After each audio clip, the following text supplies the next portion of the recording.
એક ગામમાં રાજા અને પ્રજા વચ્ચે મજબૂત સંબંધ હતો. રાજા વિદ્વાન અને ન્યાયપ્રિય હતા, પરંતુ તેમનો દીકરો યુવાન યુવરાજ અહંકારમાં જીવતો હતો. એક દિવસ યુવરાજ પોતાના મહેલમાં બેઠો હતો અને તેની પત્ની કાવ્યા શાંતિપૂર્વક ચૂપચાપ પોતાની પુસ્તકો વાંચી રહી હતી. યુવરાજે તેને બોલાવ્યું અને મજાક ઉડાવવાની શરૂઆત કરી. કાવ્યાએ સહન કર્યું, પરંતુ ત્રીજા દિવસે તે રાજા પાસે પહોંચીને તેણે પોતાની મનોદશા વ્યક્ત કરી. રાજાએ તેના દીકરાને બોલાવ્યો અને કહ્યું, દીકરા, સ્ત્રીને કઈ વાત ક્યારે ન કહેવી જોઈએ તે શીખવાનો સમય આવી ગયો.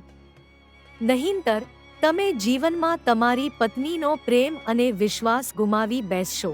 યુવરાજ આશ્ચર્યચકિત હતો. તે હંમેશા માનતો હતો કે તે મજાક કરવા સ્વતંત્ર હતો. તેથી રાજાએ તેની સાથે બેસીને 10 વાતો જણાવી કે કઈ રીતે સ્ત્રીના મનોમનને અસર થાય છે.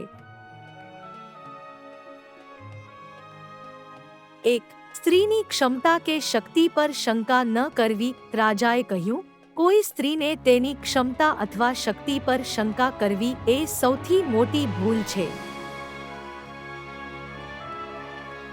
તે તેના આત્મવિશ્વાસને ચકનાચૂર કરી શકે છે. 2. ઘરના કામને સન્માન આપવું. રાજાએ ઉદાહરણ આપ્યું કે કેવી રીતે કાવ્યાના મહેનતથી ઘર ચાલે છે. તેણે કહ્યું, ઘરના કામ તુચ્છ માનવા એ બિનમૂલ્ય છે. 3. દેખાવ વિશે હળવી ટીકા ન કરવી. સ્ત્રીના દેખાવ પર નકારાત્મક ટિપ્પણી એ એવું જ છે જાણે તમે તેની લાગણીઓ પર હુમલો કરો છો. 4. પરિવારની આડકતરી મજાક ન કરવી. એક સ્ત્રી માટે તેનો પરિવાર સજાગ રહેવા માટેનો આધાર છે. તેની આડકતરી મજાક એને હેરાન કરી શકે છે. 5. તું કંઈ સમજી ન શકે. હું જાણું છું કે સ્ત્રીની સમજશક્તિ ઘણી ઊંડાણપૂર્વકની છે. આ મજાક તેને હકારાત્મકની બદલે નિરાશા તરફ દોરી જશે. 6. તારી લાગણીઓ બકવાસ છે. જો કોઈ સ્ત્રી પોતાના દુઃખ કે આનંદ વિશે બોલે તો તેની અવગણના કરવી એ મોટો અપમાન છે. 7. તારું જીવન આમે સરળ છે. રાજાએ ઉમેર્યું, કોઈ સ્ત્રીની મહેનત અને પદચાલનની અવગણના કરવી એ તેના જીવનના સંઘર્ષને અવગણવું છે. 8. ભવિષ્યના સપનાની મજાક ન કરવું. તેના સપનાઓ અને ઈચ્છાઓનું સન્માન કરો. તમારી ઉદાસીનતા તેના માટે નકારાત્મક ઉર્જા પેદા કરી શકે છે. 9.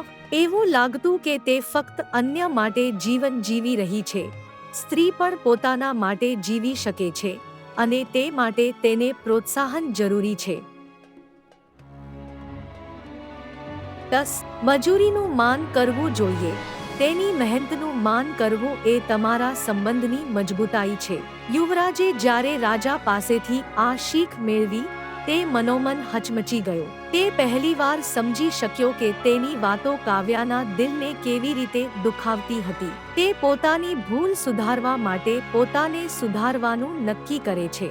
તે પોતાના વર્તનમાં ફેરફાર કરવા માટે તત્કાલ કામ પર લાગી ગયો. તે કાવ્યાના જીવનમાં પ્રેરણા અને સમર્થનનો સ્તંભ બનવા માંગતો હતો. એક સાંજે કાવ્યા રસોડામાં વ્યસ્ત હતી. તે ભોજન બનાવતી હતી અને સાથે સાથે પરિવાર માટે શું ખાસ કરી શકાય તે વિચારી રહી હતી. યુવરાજે તેની મદદ માટે રસોડામાં પગ મૂક્યો. તેણે કાવ્યાને કહ્યું, તમારું કામ હું આજે સહેજ સરળ કરું. હું પણ તમારા માટે રાંધવા માંગુ છું. કાવ્યાના ચહેરા પર હળવી મુસ્કાન આવી, કારણ કે તે યુવરાજ તેને સમજી રહ્યો હતો. તે ખુશ થઈ કે તેની મહેનત હવે જોઈ અને સરાહવી જતી હતી. આશ્ચર્ય તો ત્યારે થયું જ્યારે સવારે યુવરાજ કાવ્યાના દિનચર્યા માટે નવું આયોજન લાવ્યો. તેણે કાવ્યાના ભવિષ્યના સપનાઓ વિશે પૂછ્યું અને તેનો સહકાર આપવાનું વચન આપ્યું. તેણે કહ્યું, મારે હંમેશા લાગતું કે હું બધું સારું જાણું છું, પરંતુ આજે મને સમજાયું કે તમે પણ એવું જીવન જીવી રહ્યા છો જે તમારા માટે મહત્વપૂર્ણ છે. કાવ્યા લાઇબ્રેરી શરૂ કરવા માંગતી હતી.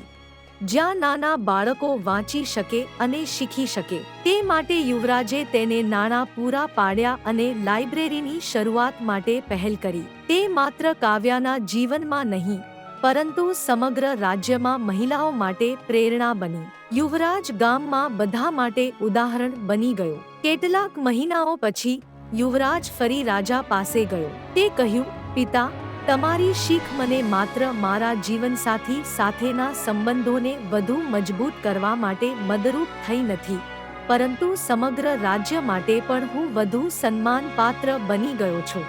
રાજાએ ખુશીપૂર્વક તેને ગળે લગાવ્યો અને કહ્યું, સંબંધોની સાહજિકતા તમારા પોતાના તકોને વિસ્તૃત કરે છે. જ્યારે તમે એક સ્ત્રીનું સન્માન કરો છો, ત્યારે તમે સમસ્ત સમાજના આધારે મજબૂત મકાન નિર્માણ કરી રહ્યા છો.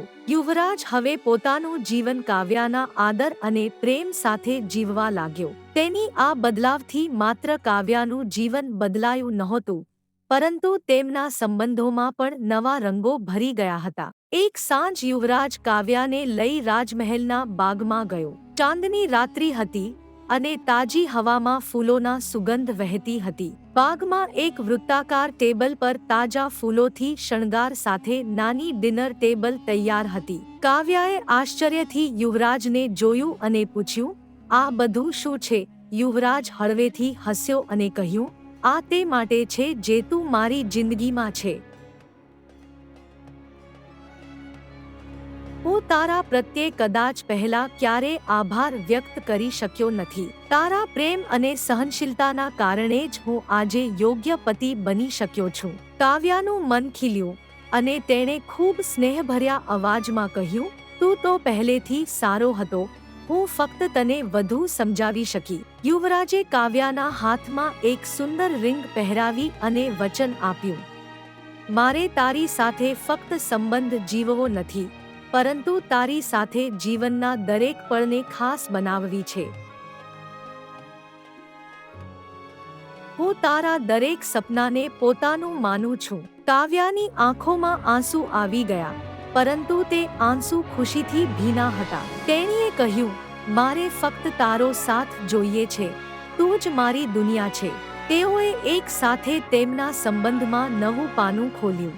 રોજના સામાન્ય કામમાં પણ રોમાંસ ઉમેરાતા હતા. કાવ્યા જ્યારે રસોઈ કરતી, યુવરાજ રસોડામાં જઈને તેના કામની મદદ કરતો અને મીઠી વાતો કરતો. યુવરાજે કાવ્યાની લાઇબ્રેરી માટે એક વિશાળ ભવન બનાવીને તે માટે વિશેષ સન્માનનું આયોજન કર્યું. આ કાવ્યાના જીવનનો સૌથી મોટો પળ હતો. એક સાંજ, જ્યારે વરસાદ પડતો હતો, યુવરાજે કાવ્યાને બાગમાં લઈ જવાની વિનંતી કરી. તે ભીંજાવાનો રસ લેવા જઈ રહી હતી ત્યારે યુવરાજે તેની કમર પકડી અને નૃત્ય શરૂ કર્યું. ધીમી ધારે વરસાદની થબક પર બંને એકબીજાના પ્રેમમાં ખોવાઈ ગયા. તેમનો સંબંધ માત્ર રાજમહેલ સુધી સીમિત ન રહ્યો. સમગ્ર રાજ્યમાં લોકો તેમને આદરપૂર્વક પ્રેમનું ઉદાહરણ માનીને જીવે છે. પ્રેમ એટલો શક્તિશાળી છે કે તે સંબંધોને મજબૂત અને મીઠો બનાવી શકે છે. જ્યારે પ્રેમ અને આદર હાથ સાથે ચાલે, ત્યારે જીવન એક સુંદર કવિતા બની જાય છે. આ વાર્તા પરથી મળતી શીખ, સંવેદનશીલ બનો, તમારા બોલવામાં પ્રેમ અને સમજણ ઉમેરો. સમર્થન દેખાવો, એક સ્ત્રીના સપનાઓ અને મહેનતનું સન્માન કરો. વિચારશીલ રહો, તમારું વર્તન કઈ રીતે બીજા પર અસર કરે છે તે વિશે સતત અવગણવું ટાળો. પ્રેરણા બનશો, તમારી સરળતાથી તમે બીજા માટે ઉદાહરણ બની શકો છો. આ વાર્તા દર્શાવે છે કે સંબંધો માત્ર પ્રેમ પર આધાર રાખતા નથી, તે સન્માન, સહાનુભૂતિ અને સંવેદનશીલતાથી મજબૂત બને છે. જ્યારે આપણે સ્ત્રીઓ માટે આદર ધરાવીએ છીએ, ત્યારે અમે આપણા સમાજને વધારે માનવતાવિહીન બનાવીએ છીએ. સ્ત્રી માત્ર પરિવાર માટે આધારસ્તંભ નથી, તે સમગ્ર સમાજનું ભાવિ નિર્માણ કરતા છે.